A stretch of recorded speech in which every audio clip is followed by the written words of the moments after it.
महाराज की जय। आज के प्रसंग में एक नंद किशोर दास जी महाराज हो गए हैं, उनकी कथा है। ये सभी ब्रज के भक्त हैं। अभी तक हम आप सुनते रहे यहाँ वहाँ के भक्तों की कथा। आज से ब्रज में कौन भक्त हो गए, कैसे हो गए, उनकी कथा है। बंगाल में एक बांकुड़ा जिले के पूर्णिया पाट के एक रसिकानंद प्रभु हो गए हैं।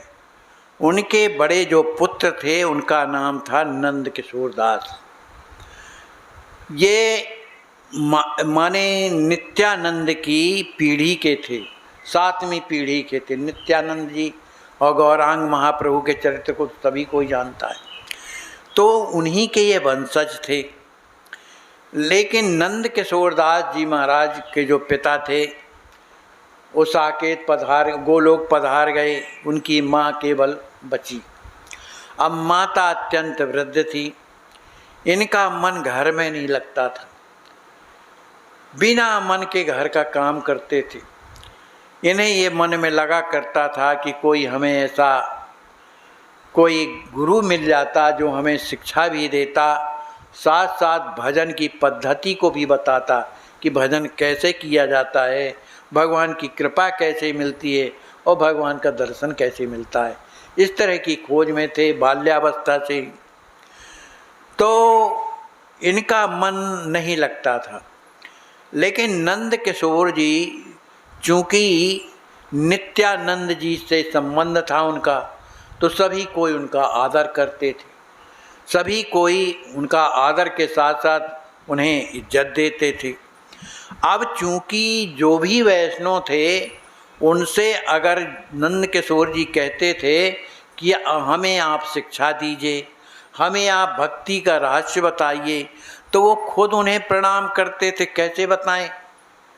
यद्यपि ये तो अपने मन की बात होती है, माने सत्कार मिलना, कुछ भी मिलना, ये अपने स्वभाव की बात है। लेकिन उन्हें इस सत्कार से बड़ा क्लेश होता था, क्योंकि वो जो चाहते थे उन्हें प्राप्त नहीं होता था। इसलिए उन्होंने सोचा चाहे कुछ भी हो जाए, हमें तो भगवान की भक्ति करना है और साथ साथ जो ग्रंथ हैं उनका पठन पाठन करना है। लेकिन कोई पढ़ाने वाला हो तब ना। तो उधर कोई बंगाल में मिल नहीं रहे थे। तो उन्होंने सोचा कि माँ से अब अगर आज्ञा मांगते हैं तो वो देने वाली नहीं है, क्योंकि छोड़ना ही नहीं चाहती। वो तो कहती थी बेटा तू बड़ा जब हो जाएगा ना, तू तो विवाह करेंगे, बहू घर में आएगी तो हमारी सेवा करेगी, क्योंकि हम वृद्धावस्था को प्राप्त हैं। इसमें लगी हुई जो माता अपने लड़के को कैसे विरक्त बना सकती। इन्होंने बिना माँ के बताए ही चुपचाप घर छोड़ करके वृंदावन की यात्रा किया। वृंदावन चलते चलते, उस समय साधन नहीं थे, ना रेलगाड़ी ना बस, कुछ नहीं, पैदल यात्रा होती थी। कई दिनों के बाद जो है ये वृंदावन पहुँचते, और वृंदावन में पहुँच करके उन्होंने पता लगाया कि यहाँ पर कौन ऐसे महापुरुष हैं जो भगवान की भक्ति के बारे में हमें बताएं और कुछ ग्रंथों के बारे में हमें बताएं। ऐसा पता लगाते लगाते उन्हें लग गया, एक पंडित जी मिले जिनका नाम था श्री विश्वनाथ चक्रवर्ती पाद। ये वृंदावन में रहते थे। इनके यहाँ पाठशाला चलती थी, बहुत से शिष्य उनके शिष्य भी थे और सब माने बालक पढ़ते भी थे। तो इन्होंने जा कर के उनके चरणों में प्रणाम किया नंद किशोर जी ने, और कहा कि मैं आपसे शिक्षा ग्रहण करना चाहता हूँ और भक्ति का रहस्य जानना चाहता हूँ, इसलिए कृपा करिए मुझे आप पढ़ाइए। उन्होंने भी उनके बारे में कुछ पूछा नहीं कि कौन हो, कहाँ के हो, और कुछ भगवान की कृपा होती है। तो वो पढ़ाने लगे। इस तरह से बड़े प्रेम से वो पढ़ाते थे। इनकी बुद्धि कुशाग्र तो थी ही, थोड़े में सब कुछ ज्ञान हो जाता था। लेकिन धीरे धीरे जब इन्हें भक्ति का रहस्य का अनुभव होने लगा कि भगवान के मार्ग में चलने में क्या होता है, इसके भी तो भक्ति शास्त्र होते हैं ना भाई, उनको पढ़ने से जीवन में भगवान की कृपा प्राप्त हुआ करती। तो इनका जो मन थोड़ा बहुत बहिर्मुखी रहता था वो अंतर्मुखी होने लगा। उन्हें ये लगने लगा कि भगवान हम पर कैसे कृपा करें। ठीक उसी समय उनकी जो माँ थी, जो बंगाल में रहती थी, अपने इकलौते पुत्र की तलाश में बड़ी दुखी हो गई। बहुत से उनके जो लोग थे, वैष्णव थे, उनसे कहा कि जा कर के पता लगाओ मेरे पुत्र का, और जहाँ भी हो उसे पकड़ करके लाओ, उसके बिना मैं रह नहीं सकती हूँ, मैं क्या करूँ, रात दिन रोती रहती थी। तो जिस आश्रम में वृंदावन में ये रह करके और शिक्षा ग्रहण कर रहे थे, तो एक संत ढूंढते ढूंढते वहीं पर पहुंच गए। उन्होंने तो पहचान लिया कि ये नंद किशोर दास जी तो यही हैं। तो उनसे उन्होंने बात नहीं किया। जा कर के उनके गुरु जी से बात करते हैं, विश्वनाथ चक्रवर्ती जी से, कि जिस बालक को आप पढ़ा रहे हैं ये अपनी माँ बाप का अकेली संतान है, और दूसरी बात है कि ये नित्यानंद के वंशज हैं, उनकी माँ का सभी कोई आदर करता है और ये भी आदरणीय है, पर आपने कृपा किया उन्हें पढ़ा दिया। कहा रे ये नित्यानंद के वंशज हैं, तब तो हमारे भी ये पूजनीय है। फिर तो इनकी माँ और पूजनीय कहलाई। उन्हें बड़ा दुख लगा कि ये बालक रोज़ हमें प्रणाम करता था, रोज़ हमारी बात को मानता था, हम डांट भी देते थे, हमें ऐसा नहीं करना चाहिए। इस तरह का सोच रहे थे। तो उन संत ने कहा कि वो जो हुआ सो ठीक है, आपने शिक्षा दिया, लेकिन इनकी माँ बड़ी दुखी है, आप उन्हें शिक्षा दीजिए कि ये घर जाएं और उधर जा कर के विवाह करें। उन्होंने कहा देखो करूँगा, मैं कहूँगा उनसे। इतने में क्या हुआ कि नंद किशोर दास जी आए, प्रणाम किया, और चक्रवर्ती जी ने कहा कि बेटा तुम बैठो। एक तो तुमने बहुत बड़ी गलती ये की है कि तुमने अपने स्वरूप का परिचय हमको नहीं दिया। तो उन्होंने कहा कि गुरुदेव आपने पूछा ही नहीं तो मैं कैसे दूं। तो वो कुछ ना बोले। उन्होंने कहा बेटा अब हमने तुम्हें शिक्षा दी है, शिक्षा गुरु हैं हम तुम्हारे, अब तुम्हारी शिक्षा पूर्ण हो गई तो हमें दक्षिणा मिलना चाहिए ना। कहा हाँ बिल्कुल मिलना चाहिए, बताइए क्या आपको चाहिए।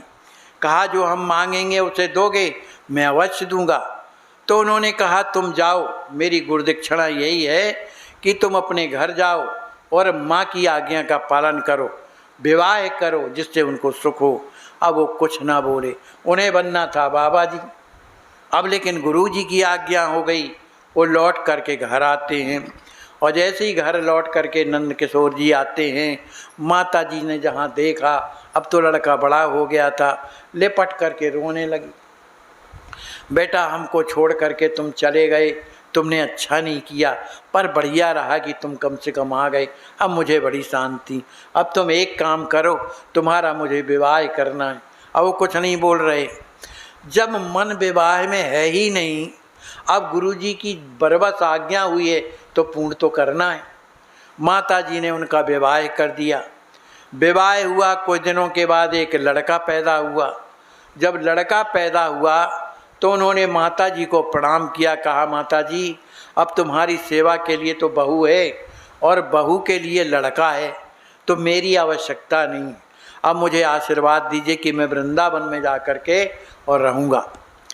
माता जी कुछ ना बोल पाई। कहा माता जी मैंने आपकी आज्ञा का पालन किया है, उधर से आ कर के ये सब मुझे नहीं करना था, लेकिन मेरे गुरुदेव की आज्ञा थी, मैंने पालन किया।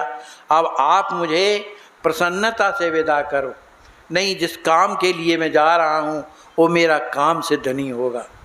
माता जी ने पूछा बेटा तुम्हारा कौन सा काम है। कहा माता जी मैं चाहता हूँ कि मैं विरक्त बन करके और भगवान की कृपा को प्राप्त करूँ और मुझे कुछ ज़रूरत नहीं। तो इस बात को सुन कर के माता जी को प्रसन्नता हुई कि चलो लड़का संसार से अलग हो करके परमार्थ में जा रहा है। उन्होंने आशीर्वाद दिया। वहाँ से नंद किशोर जी जब चलते हैं तो उस समय बादशाही के ज़माने के उनके पास एक निताई गौर का विग्रह था। उस समय पर जब बादशाही ज़माना चलता तब छुपा करके रखे हुए थे। तो ये उसी को लेकर के अब वृंदावन आते हैं। उनको वृंदावन में ला करके एक श्रृंगार वट है, वहाँ पर उनकी विधिवत पूजा उन्होंने करके और प्रतिष्ठा कराई, छोटा सा मंदिर बनवाया। और मंदिर बनाने के बाद अब उनकी ख्याति, चूँकि विद्वान थे, भगवान के भक्त थे, कोई कमी थी नहीं, और उनका दृढ़ निश्चित था कि हमें भगवान की कृपा प्राप्त करना है, हमें भगवान का दर्शन करना है। तो वो दुनिया में नहीं रचता ज़्यादा, और जो दुनिया में नहीं रचता तो दुनिया उसके पीछे भागा करती, क्योंकि भगवान का है। तो वहाँ पर एक जोधपुर के राजा वहाँ पर पधारते हैं, और उन्होंने जब देखा कि ये मंदिर तो बहुत छोटा है और ये संत बड़े अच्छे हैं, तो उन्होंने बहुत सी संपत्ति उन्हें दिया, माने जमीन दिया वहीं पर, क्योंकि उन्हीं का राज्य था वृंदावन तक। तो उन्होंने बहुत भूभाग दिया। अब तो बहुत बढ़िया मंदिर बन गया, और मंदिर बनने के बाद वहाँ पर और भी संत निवास बन गए, जिनमें संत रहने लगे। और वहाँ पर एक बढ़िया गौशाला बन गई, जिसमें गायें रहने लगी, और उन गायों की सेवा एक भोंदू नाम का लड़का करता था। तो इस तरह से, और वो जहाँ पर श्रृंगार वट में जहाँ ये मंदिर बना हुआ है, वो आज भी है, और वहाँ आज भी विधिवत सेवा होती है, बड़ा भारी आश्रम है। अब वहाँ पर निताई गौरांग की मूर्ति है, उन्हीं की सेवा होती है। अब इसके बाद नंद किशोर जी सबकी देख रेख करते थे। अब चूँकि महंत टाइप के थे, सबकी देख रेख करते थे। तो उनका जो भोंदू था, जो गायों की सेवा करता था, उसको लोग भोंदू इसलिए कहते थे, उसका नाम कुछ और था। वो जो कोई जैसा कह देता था, उसमें विवेक नहीं लगाता था, उसको सत्य मान लेता था। भले कोई परिहास में कुछ भी कह दे, वो सत्य मान लेता था, उसका सरल हृदय था। तो एक दिन वो गाय लेकर के जंगलों में जाया करता था। तो किसी ने बताया, भैया तुम गाय चराने कहाँ जाया करते हो? कहा, भैया हम तो जहाँ देखते हैं हरियाली वहीं ले जाते हैं, चराते हैं। अरे कहा, सुनो, भांडीर वन है जो वृंदावन में, वहाँ पर श्याम सुंदर अपने सखाओं के साथ में गाय चराने आया करते थे। ऐसा उसने कहा। कब आया करते थे, कब की बात है? लेकिन उसको समझने में उल्टा सीधे साधे जल्दी समझ नहीं पाते भाषा। उसने सोचा कि चलो, जब श्याम सुंदर जब उधर भांडीर वन में अपने सखाओं के साथ में गाय चराने आते हैं, तो जब आते हैं तो चलो आज से मैं भी उसी वन में जाऊंगा गाय चराने। वो निश्चित एक ना एक दिन मुझे मिलेंगे, क्योंकि भांडीर वन बहुत बड़ा है, कहीं ना कभी किसी दिन टकरा जाएंगे। ऐसा सोच करके वो अपनी गायों को लेकर के भांडीर बन जाता है। अब जब भांडीर बन जाता है, लेकिन उसके हृदय में ये ललक थी कि वो नंदलाल अपने ग्वाल बालों के साथ में कहाँ गाय चराता होगा। तो ढूंढूं कैसे, कहीं इधर जावे कहीं उधर जावे। कभी पेड़, ऊंचे पेड़ में चढ़ करके बहुत दूर तक देखे, लेकिन कहीं कुछ नहीं दिखाई देता था। बेचारा बार बार नीचे आ जाता, लेकिन वही याद उसको रहती थी, भांडीर वन में जरूर नंदलाल आते हैं। उसने बात मान लिया। इस बात को मान करके नित्य प्रति सुबह से जल्दी गाय ले आता था, कहीं इधर जावे कहीं उधर जावे कि शायद उधर गाय चरती हों। इस तरह से करते करते उसका हृदय जो है व्याकुल होने लगा। वो व्याकुल किसके लिए होता है? संसार के लिए व्याकुल करते करते मर जाओ। जिसके लिए तुम व्याकुल होगे, कभी हृदय में हाथ नहीं रख सकता है। लेकिन एक परमात्मा भगवान ये कैसे कि उनके लिए व्याकुल हुआ नहीं, कि उनका हृदय भी व्याकुल हो जाता है उससे मिलने के लिए। इधर भोंदू बड़ा दुखी, अरे नंदलाल तुम कहाँ हो? मैं तो तुझे ढूंढते ढूंढते कई दिन व्यतीत हो गए, लेकिन तू मिलता नहीं। अरे मुझे बता तो दे कि किस वन में रहता है, मैं वहीं गायें लेकर के आ जाऊंगा। ऐसा कह कर के रोने लगा। आखिर उसका पूरा दिन फिर बर्बाद गया। अब उसका मन नहीं लग रहा था। भगवान ने हृदय में घर बना लिया, भले कल्पनाओं के, देखो भगवान कल्पनाओं से ही मिलते हैं कि भगवान जब मिलेंगे तो हम ऐसा करेंगे, हम ऐसा करेंगे। ये कल्पनाएं है ना, संसार में कल्पना करते करते मर जाओ, कुछ नहीं होने वाला। लेकिन भगवान के तरफ की हुई कोई भी कल्पना कभी खाली नहीं जाती, भगवान उसको जरूर पूर्ण करते हैं। अब वो उदास होकर के और अपने आश्रम में आता है। जब आश्रम में आता है श्रृंगार वट में, तो नंद किशोर जी ने देखा कि आज ये उदास क्यों है, क्या बात है। कहा भोंदू क्या बात है, तुम उदास क्यों रहते हो। कहा कुछ नहीं श्रीपाद, मुझे एक बात का थोड़ा दुख लगा करता है। एक ने बताया कि भांडीर वन में नंदलाल अपने ग्वाल बालों के साथ में गाय चराने आते हैं, तो मैं रात दिन ढूंढता हूँ उनको, वो मिलते नहीं हैं, पता नहीं मुझे कैसा लगता रहता। अब उन्होंने नंद किशोर, चूँकि वो भी भगवान के पथिक थे कि कल्पना के द्वारा, प्रयास के द्वारा ही तो भगवान कृपा करते हैं, उन्होंने कुछ नहीं बोला। उन्होंने कहा बहुत अच्छी बात है बेटा, ढूंढो, वो जरूर कहीं ना कहीं मिलेंगी। अब वो दूसरा दिन होता है, अब वो जाता है, वो सवेरे से उठता था तो कलेवा बांध लेता था और जा कर के वहाँ पर गाय चराता था। जब उसको भूख लगती थी तो कलेवा खा लेता और फिर चला आता था। लेकिन आज 2-4 दिन से उसने कुछ भी खाया नहीं, उसका मन ही जो है अलग हो जाता था, शरीर का भान नहीं रहता था। उसने सोचा नंदलाल तुम बताओ इस वन में कहाँ चराते हो गायें, मैं तुम्हें कहाँ ढूंढूं। अरे बड़े जोर से चिल्लाने लगा, ओ नंदलाल तुम कहाँ हो, मैं इस वन में हूँ, भांडीर वन में, तुम यहाँ ही आ जाओ ना, तुम मुझे आकर के मिलो तो मैं तुम्हें मित्र बनाऊंगा, तुम्हारे साथ रहूँगा और जो कुछ भी लाऊंगा तुम्हें खवाऊंगा, किसी को नहीं दूंगा, तुम आ जाओ। बड़े जोर से पुकारने लगा।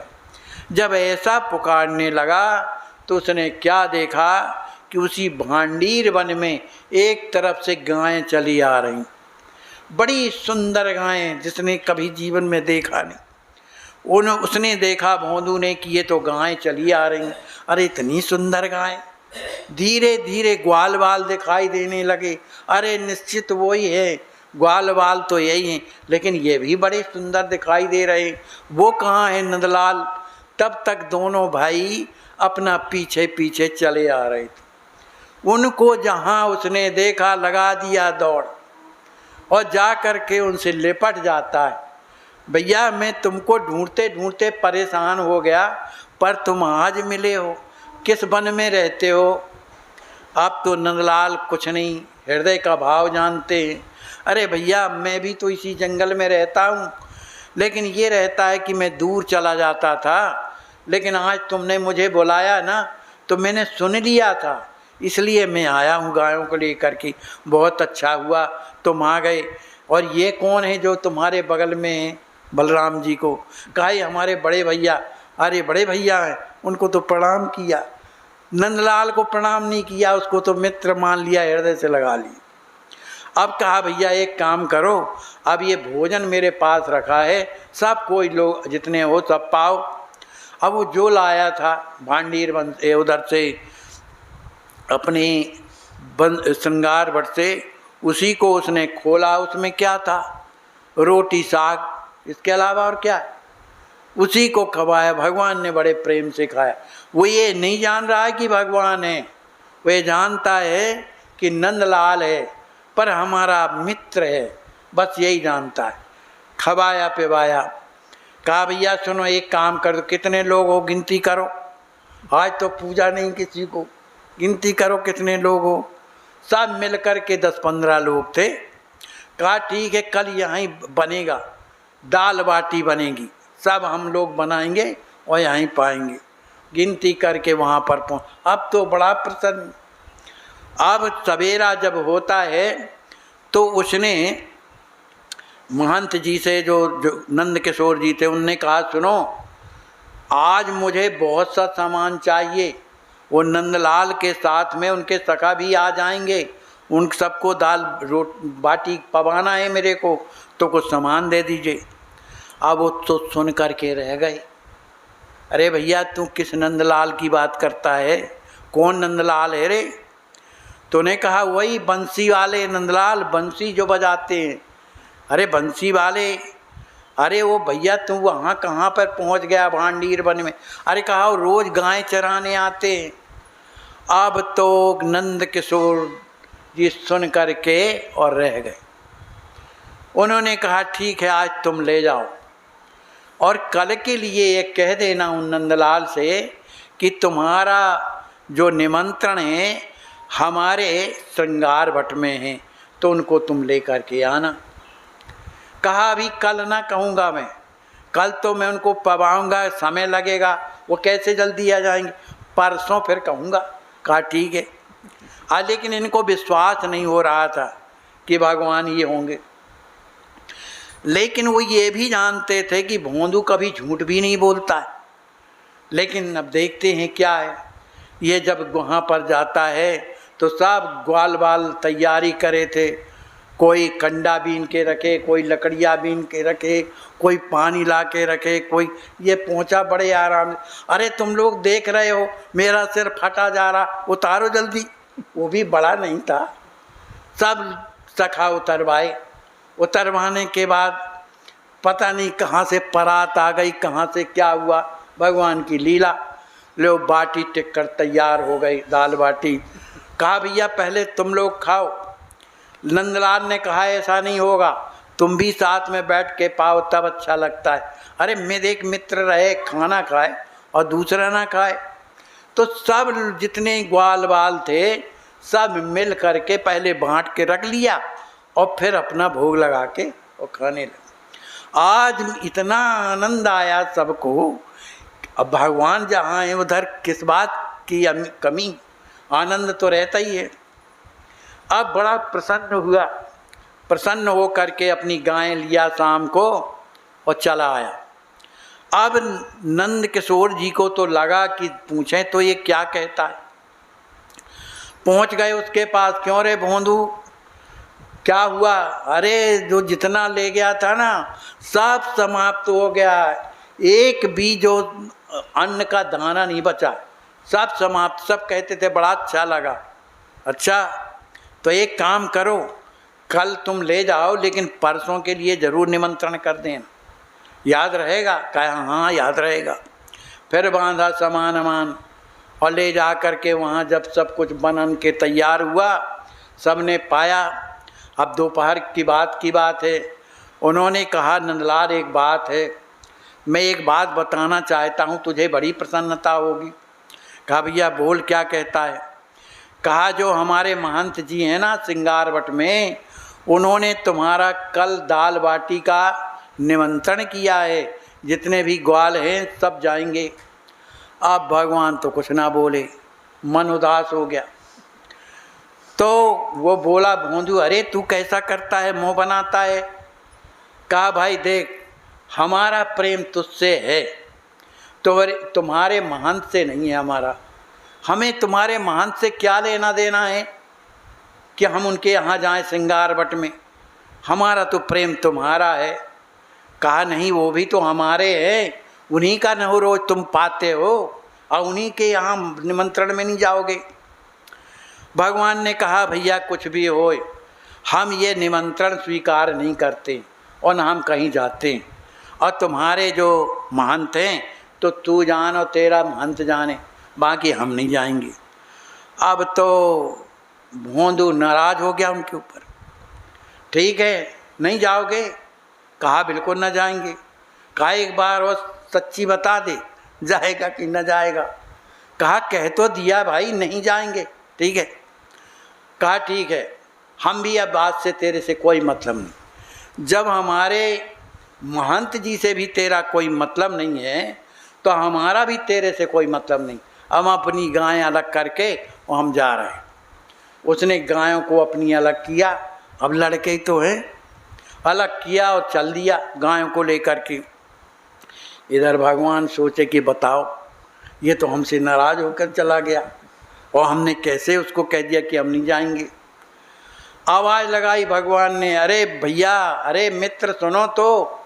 वो काय को सुने, वो भी अड़ेल टाइप का था। चल दिया।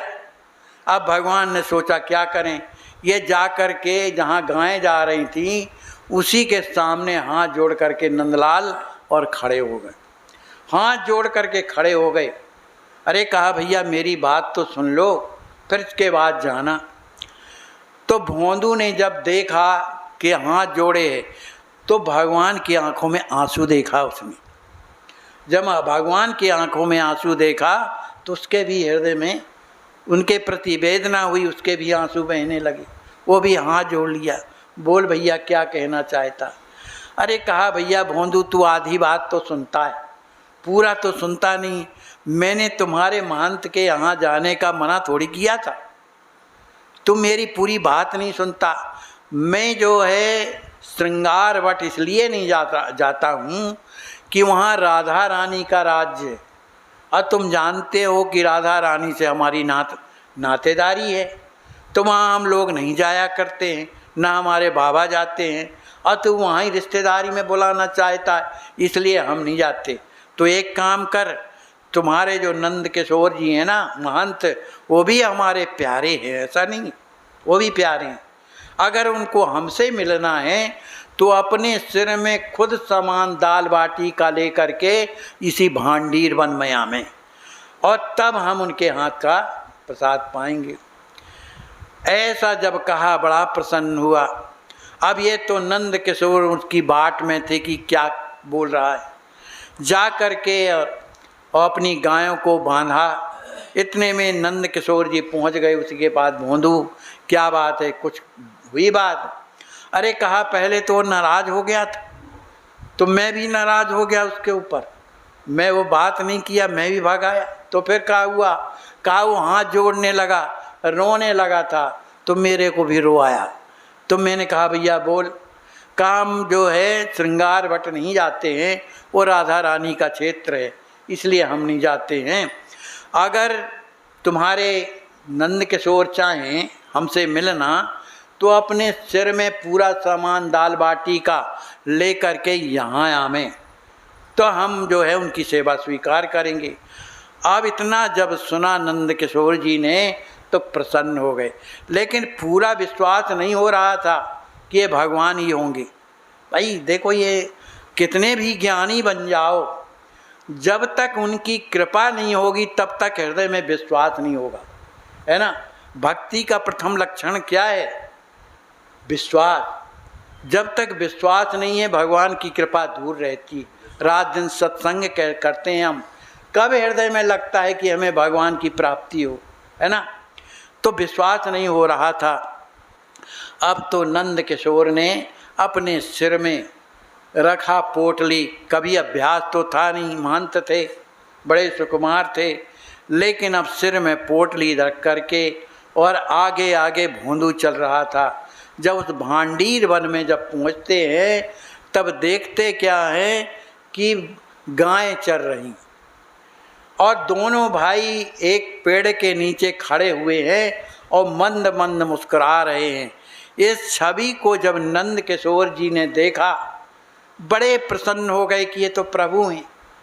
जहाँ वो विराजे हुए थे उधर प्रकाश हो रहा था, बड़ी सुंदर शोभा हो रही थी, बढ़िया मुकुट लगाए थे मोर पंख का, सुंदर बनमाला डाले हुए थे, करधनी पहने हुए थे, हाथ में बंसी लिए हुए थे और पीतांबर पहने हुए थे। इस छवि को देख करके और नंद किशोर जी तो पागल हो गए। जब पागल हो गए, नेत्रों से उनका दर्शन करने लगे। अब कहाँ की बाटी चोखा, कहाँ क्या, कौन किसको याद है, वो वहीं पर धड़ाम से और गिर जाती, बेहोश होकर के गिर जाते हैं उनका दर्शन करने के बाद। इसके बाद जो है वो जो दर्शन चल रहा था अदृश्य हो गया। अब इन्हें जब कुछ चेतना आती है तो ना वहाँ गायें, ना भगवान, ना कोई, उधर भोंदू है, भोंदू की गायें।